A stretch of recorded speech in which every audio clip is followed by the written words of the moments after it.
Jadi nama saya Sri Puji Mulyo Siswanto. Tinggal di Kampung Sedayu Sumur Adem, RT 3 RW 11, Kelurahan Bangetayu Kulon. Jadi kalau kampung eks-teroris kurang tepat. Nah, ya bukan kampung eks-teroris, cuman kebetulan saja di kampung sini ada salah satu warga yang eks napi teroris. Ya, gitu. Saya sendiri. Saya sendiri ya. Teroris, sebuah kata yang ya mau dilihat dari aspek manapun tetap aja serem. Itu dari background saya sendiri, sebenarnya kan keluarga saya itu marhenis. Jadi kakek, nenek, bapak, ibu saya dan keluarga besar saya itu marhenis. Cuman dari segi pendidikan saya itu dari TK sampai SMP Muhammadiyah. Kemudian lingkungan tempat tinggal saya dulu itu NU. Nah, jadi kolaborasi antara nasionalis Muhammadiyah NU itu. Kegiatan saya waktu itu ya sebagaimana umumnya masyarakat lah ya, biasa gitu. Ada kegiatan di masjid waktu itu. Kemudian saya juga pada saat itu sekitar usia SMA kelas, kalau kecil saya ngaji di NU, itu rutin seperti anak-anak biasa, cuman itu berjalan umumnya masyarakat. Kemudian di waktu SMA saya juga aktif di masjid. Di masjid ya remaja masjid, ada yasin, ada tahlil, dan dibak dan lain sebagainya. Kemudian suatu ketika saya mendapatkan satu bentuk kegiatan di masjid itu seperti kajian Islam. Ya sebenarnya isinya nggak ada masalah, nggak ada persoalan, bagus, memberi motivasi saya untuk menjadi orang Muslim yang baik, orang Muslim yang taat, yang beribadah gitu kan. Nah, itu nggak ada persoalan saat itu. Sampai pada tahapan-tahapan tertentu memang yang menyeret saya kepada kelompok yang punya paham ke arah radikal dan terorisme itu bermula dari berangkat dari kacamata kami saat itu melihat situasi yang ada itu penuh dengan ketidakadilan. Pada tahapan tertentu setelah sekian tahun saya bergelut di komunitas itu kan komunitas kami itu kan tidak hanya sekedar ngaji saja. Jadi mereka guru-guru kami itu memantau, melihat betul perkembangan murid saya bagaimana, kegiatannya, ibadah dia bagaimana, kemudian pandangan dia terhadap situasi kehidupan ini bagaimana. Itu mereka ada ininya, trik-triknya itu untuk melihat, sehingga bisa mengukur loyalitas mereka terhadap Islam, katakan begitu. Itu bagaimana, itu bisa diukur. Melihat ketidakadilan itu bagaimana anggota kami ini mensikapi, ya di situ bisa kelihatan. Alasan Pak Puji terjebak di dunia kelam ini bukan hanya karena urusan perut semata yang biasanya menjadi latar belakang terjadinya kriminalitas, tapi justru pendalaman akan sesuatu paham yang terlalu dalam dan hanya melihat dari satu perspektif saja. Yang tadi saya katakan, ketidakadilan itu yang selalu diungkapkan, kemudian saya akhirnya membenci karena di situ memang ada materi kajian itu loyal dan barok. Loyal kepada siapa, barok kepada siapa. Barok itu berlepas diri, bermusuhan. Nah, cuman di sini kan bagaimana menerapkannya, waktu itu kan kita karena sudut pandangnya satu sisi saja. Nah, akhirnya kita terjebaknya di situ. Sehingga saat itu saya harus berani membenci pemerintah, membenci NKRI, membenci Pancasila, UUD 45 dan lain sebagainya. Jadi sikap kita menutup diri, eksklusif, tidak mau menerima pandangan yang lain, itulah yang membuat kita menjadi semakin mengkristal, menjadi seorang radikal dan teroris. Ya kalau terlibat secara langsung sejak tahun 2005. Ya 2005 sampai 2009 saya bebas, menjalani hukuman bebas dari Nusa Kambangan. 2009 November saya bebas, 2010 April saya kena lagi. Yang kedua kalinya sampai saya menjalani bebas 2015. Kalau waktu awal dulu saya di jaringan Jamaah Islamiyah itu tingkatnya kalau di serata kepolisian itu ya baru kanit lah, kanit di polsek gitu. Tapi ketika setelah saya keluar yang 2009, saya di Semarang kan di Jamaah Islamiyah itu pecah menjadi JAT juga. Ya, JAT waktu itu Ustadz Abu Bakar Basir. Saya bebas, kemudian saya ditunjuk langsung sama Ustadz Abu Bakar Basir untuk memimpin Semarang. Ya, sebagai Amir di Semarang Jamaah Ansarut Tauhid. Setelah saya melihat tokoh-tokoh bangsa ini dari kalangan ulama itu, kenapa dulu mereka berbeda pendapat dengan Pak Karno, dengan unsur komunis. Kenyataannya mereka juga bisa membuat NKRI. Ya, ini artinya ternyata ada sisi-sisi yang memang kita boleh berperan di situ. Tidak harus kita main kekerasan. Nah, waktu itu memang kenapa cenderungnya kita waktu itu ke kekerasan, ya beberapa tokoh di antara kita, ya termasuk Nurdin sama Dr. Azhari, itu kan beliau menyampaikan, kita ini sudah punya ilmu militer. Kayak saya di Ambon kan latih ilmu perang, latih merakit bom, latih menembak, ya kan. Macam-macam lah, kayak kita mengambus musuh bagaimana, kita nyergap musuh bagaimana, semua dilatih kita punya keahlian gitu. Nah, kenapa Anda punya keahlian ilmu itu nggak diamalkan? Apa tanggung jawab Anda nanti di hadapan Allah gitu. Sedangkan saudara-saudara muslim Anda banyak yang didolimi. Lah, dengan menu-menu seperti itu kan kita langsung bangkit, oh iya ya gitu. Label sebagai mantan narapidana jelas membuat Pak Puji sulit diterima masyarakat. Tapi penasaran gak sih gimana seorang Pak Puji bisa membaur dan kembali ke masyarakat dan diterima lagi oleh masyarakat? Semenjak saya masih warga biasa, saya sering menangis dalam batin saya. Istilahnya begini, banyak yang sudah pro dan kontra. Kalau istilahnya Pak Puji mau bertempat tinggal di sini, warga mau demo. Ya memang tidak bisa saya pungkiri ya, namanya masyarakat itu membenci kita, tidak suka pada kita, itu ya ada kan. Karena apa yang kita lakukan itu kan memang sesuatu hal yang mengerikan begitu bagi masyarakat awam ya. Itu sangat hal yang mengerikan, menakutkan. Jadi mereka kekhawatiran pada saya, ketakutan kepada saya, mungkin takut kebawa-bawa, mungkin takut kena imbasnya dan lain sebagainya, itu wajar. Saya bisa memahami. Cuman juga saya tidak memungkiri juga, tidak menutup mata juga, di antara masyarakat itu ada yang mereka melihat saya dengan mata hati mereka. Oh, Pak Puji itu orangnya baik. Beliau punya mungkin baru apesnya saja, tersangkut kelompok ini.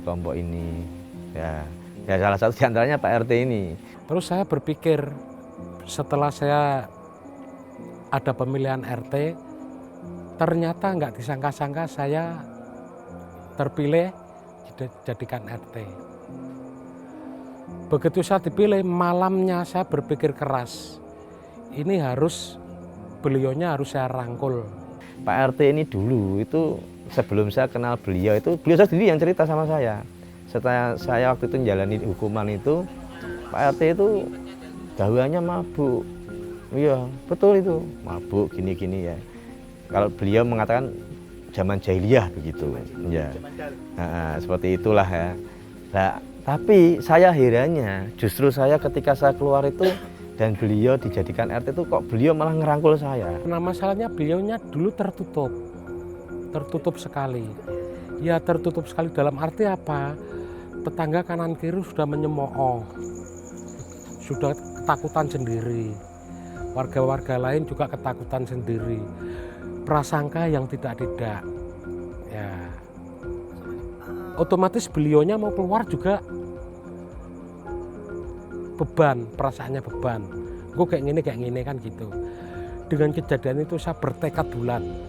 Beliaunya ini tetap saya rangkul betul-betul supaya bisa berinteraksi langsung dengan warga, dengan bertatap muka dengan warga langsung, ada acara apa-apa bisa bergabung.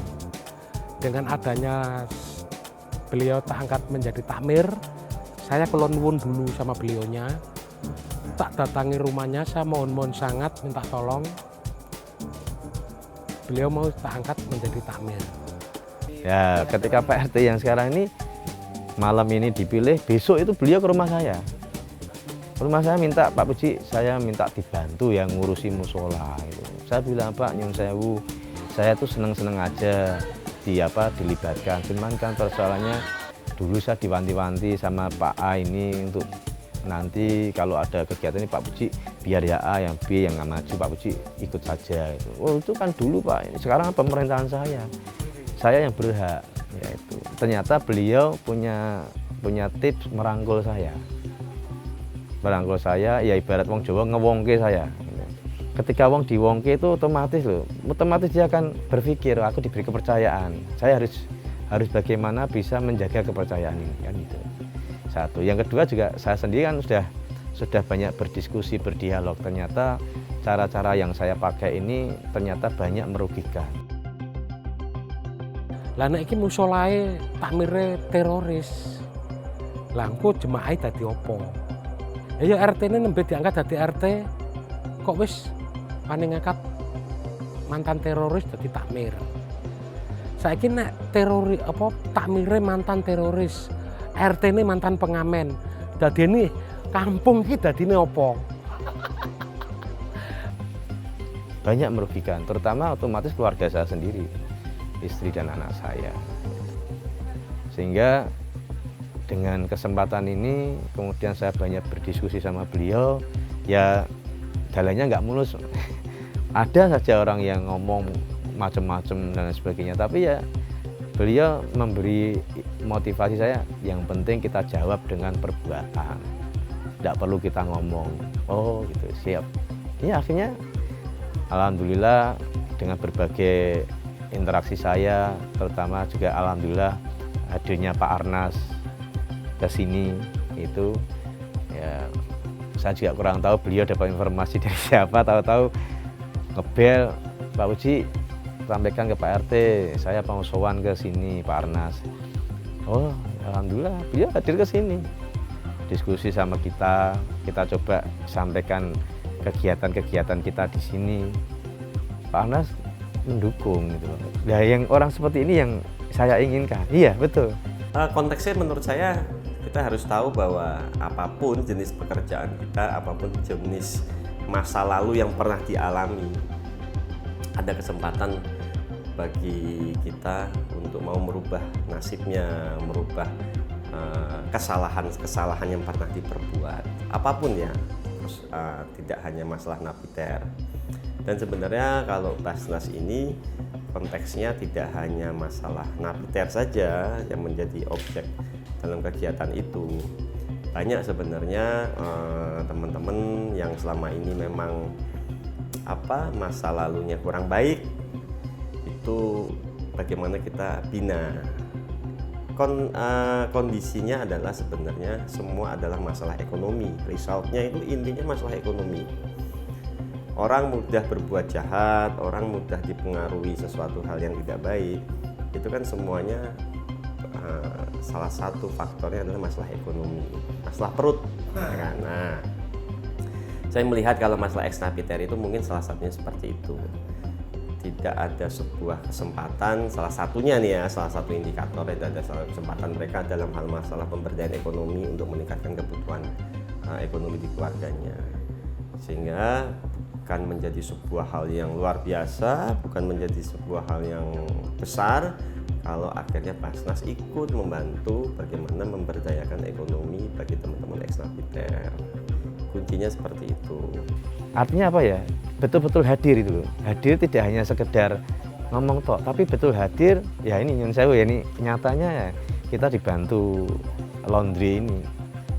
Ini sebagai media saya dengan Pak RT, dengan warga, ya tidak semua ya, sebagian yang mau juga ingin ada kegiatan positif.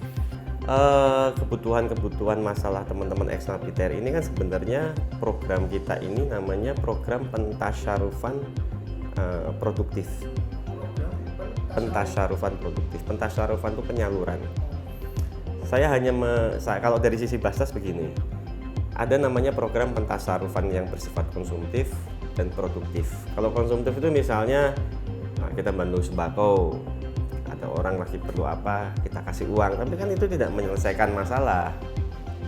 Sehingga kayaknya yang cocok buat teman-teman ex-napiter ini kayaknya pentasyarufan produktif. Kita memberikan kailnya, bukan ikannya. Apa sih yang kamu perlukan gitu kan? Oh, mungkin mereka memerlukan usaha dalam sisi, kalau nggak salah pemberdayaan lele ya, terus laundry, dan itu tidak hanya sekedar barangnya, tapi pelatihannya juga dan lain-lain. Harapan saya itu tidak hanya bisa dinikmati oleh para teman-teman ex-napiter, tapi juga keluarganya. Kan bisa jadi yang intens menjadi wirausaha kan tidak hanya ex-napiternya, mungkin istrinya dan lain-lain.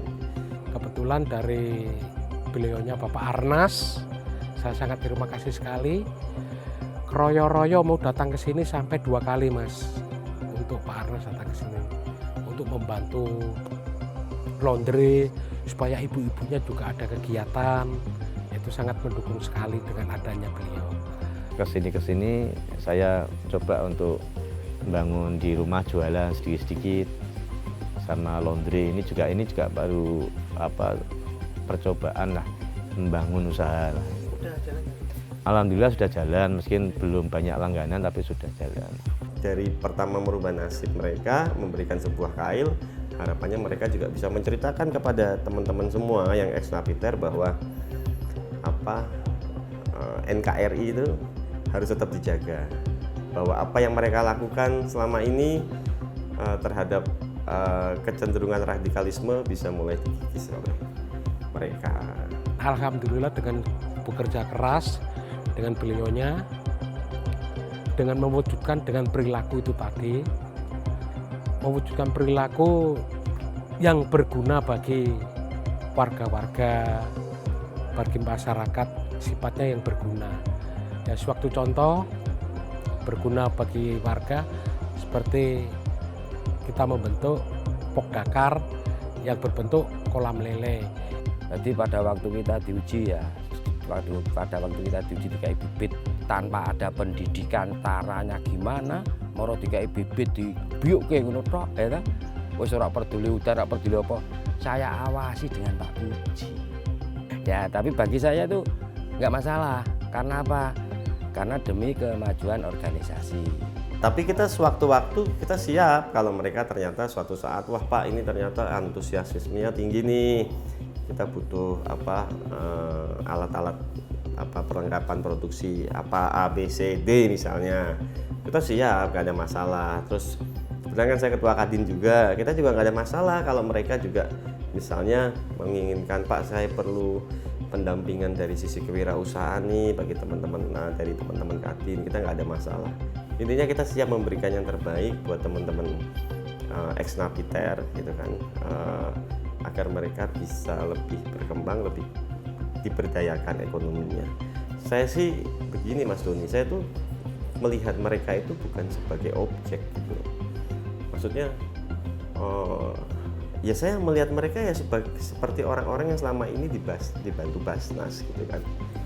Sebenarnya sama saja gitu kan, ya kan. Saya dari awal saya meyakinkan bahwa ini hanya masalah kesalahan yang pernah mereka perbuat kok. Ini hanya masalah ekonomi kok. Samalah kayak orang misalnya mencuri atau apa gitu kan dan lain-lain kan.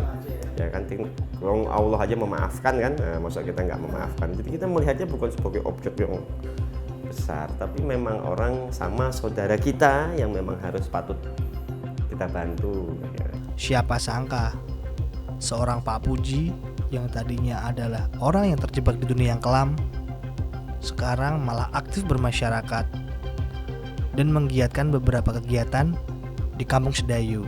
Salah satunya budidaya lele.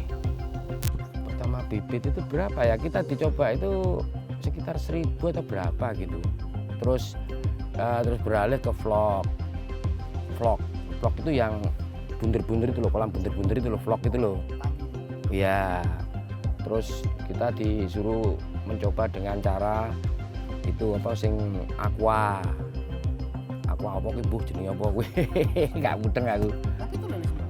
Iya, untuk budidaya lele semua itu, tapi ternyata yang lebih menunjukkan kemajuan dan hasil adalah dengan cara vlog ataupun dengan kolam ini. Ya, kalau dibilang sukses sih untuk kami yang pemula ini ya saya bilang sukses, orang pemula kok. Iya. Gimana? Ya kebenaran aku dhisik tahu kulaan lele nang di Banjarnegara. Kan kulaan, enggak sampai Iya. dari nol. Loh, tapi saya orangnya kan seneng berudus. Berudus itu seneng mengkoreksi. Jadi di mana ada kesempatan disitulah saya menimba ilmu gitu loh. Kalau bicara ekor saya nggak memperhatikan nanti kilo. Ya cukup banyak lah. Kalau saya melihat begini, karena apa namanya itu kan tempatnya bagus ya, adem ya kemarin ya. Terus yang masak pun enak-enak loh. Itu kalau dibuat terus kayak semacam wisata kampung lele itu juga oke juga itu. Terus dibuat restoran kecil oke juga itu. Saya manut inovatif dan kreativitasnya teman-teman dari Ex Napiter aja nanti. Apa yang kira-kira bisa kita bantu? Itu warga-warga mulai berbondong-bondong, ada yang ikut, ada yang enggak. Bahkan tetap pasti ada pro kontra dan pasti ada. Iki tinggal waktu saat tetap kumat.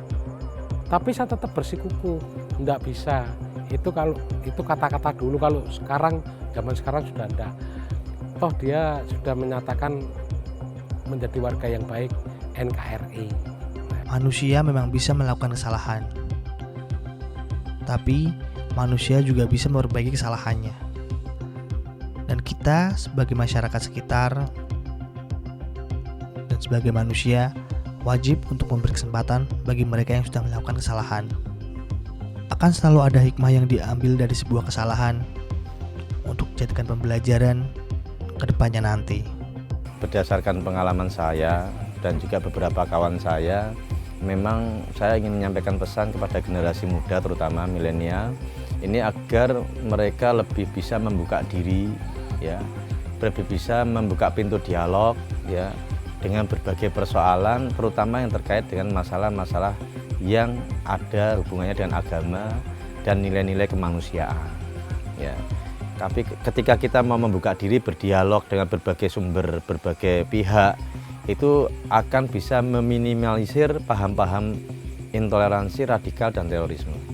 Kalau di wilayah Anda ada seorang napiter yang ex-napiter, mohon maaf ex-napiter, mohon kalau bisa dirangkul, dijak interaksi, diajak kegiatan apapun, biar untuk meredakan pikiran yang negatif-negatif.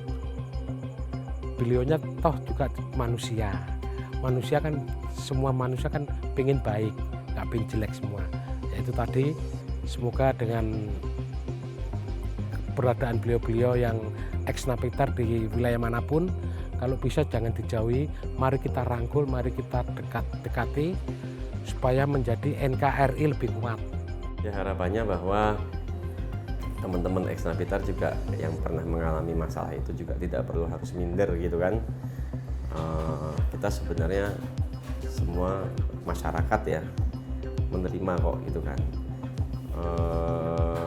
bahwa banyak-banyak saja berdiskusi, berteman dengan masyarakat, dan saya yakin masyarakat itu pasti kalau memang dari mereka itu membutuhkan sebuah solusi untuk kebutuhan peningkatan ekonominya mereka, insya Allah pasti ada jalannya.